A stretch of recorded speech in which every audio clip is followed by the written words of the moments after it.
Tere kõigile! Nielseni jaeturu-uuringu andmetel võitis eriti rammus kondenspiimajäätis vahvlikoonuses Eesti enim müüdud jäätise tiitli eelmise aasta arvestuses. Eriti rammus sündis 2010. aasta kevadel. Unikaalse 60ndate keskpaigast pärit Tallinna külmhoone plombiiri retsepti alusel, mis on jäätistest suurima koore osakaaluga ehk kõige rammusam.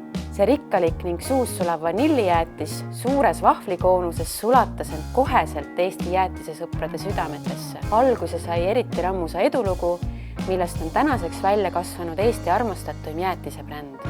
Eelmisel aastal tähistasime Premias Eesti suurima ja vanima jäätistootjana oma väärikat 65. sünnipäeva ja sel puhul üllatasime tarbijaid erilise eriti rammuse juubelikollektsiooniga. Spetsiaalselt Premia juubelisünnipäevaks loodud eriti rammuse kondenspiimajäätisega soovisime teha kummarduse Premia pikale ajaloole ja kutsuda tarbijaid kaasa rännakule nostalgiaradadele, sest kondenspiim on paljude lemmikmaiuspala just lapsepõlvest.